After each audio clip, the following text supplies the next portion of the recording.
আসসালামাইকুম। আমরা দুপুরে খানা দানা করছি। আমাদের খানা দানা এই জায়গায় একদম মানে কম রেটে বিল রাখছে মাজনে, মাত্র মুরগি 50 টাকা করে রাখছে। তো আমরা গরিব মানুষ যারা অসহায় আছি, যারা দিনমজুরি করে খাই, তো এরা এই যে আমার ভাই আছে নিজে মালিক, নিজেই মনে করেন সব কিছু বাইরে দিতে আছে। তো গরিব মানুষের লেগা উনি পাশে আছে। আমাদের মাজনি যে বাসের মাজনি দোকানদার, ওরা দুজনই মনে করেন দোকানদারি করতে আছে। আর মালিক মানে হ্যাঁ সার হইলো গরিব মানুষের লেগা মনে করেন সার আছে। যেমন মুরগি আমি 80 টাকা খাইছি কালকে, আজকে মুরগি আবার 50 টাকা করে খাইতে আসি। মানে এই দোকানে একদম কম একটা রেট খাইতে পারবেন।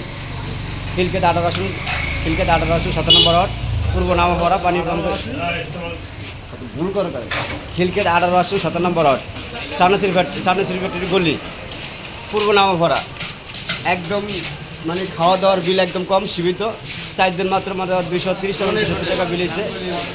তো মুরগির মাংস মাত্র 50 টাকা করে খাইছি, কিন্তু জানি না কেমনি মুরগির মাংস 50 টাকা বেচে, মানে কারণ এরা 70-80 টাকা বেচার রেট আছে।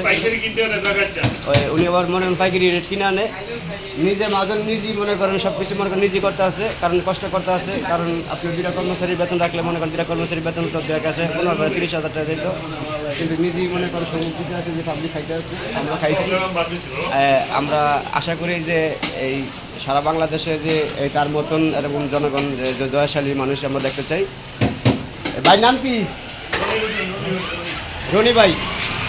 এই যে মাজন, এই যে মাজন সাহেব, আজকে আমরা দোকানে খেয়ে দিচ্ছি পাইলাম, ভালো হইলো। আমরা গরিব মানুষ, অসহায় মানুষ যারা আছি, দিনমজুরি করে যারা খাই, সবাই মিলে যাই। এই ফটো লাইভ করবেন, পূর্ব নামাপাড়া, সামনে ফ্যাক্টরি গলি। আমরা খাইলাম, আরও মানুষ খাইতে আছে। তো বিল একদম সীমিত বিল রাখি। আসসালামু আলাইকুম, ভালো থাকেন। বাংলাদেশ স্বাধীন বাংলাদেশ।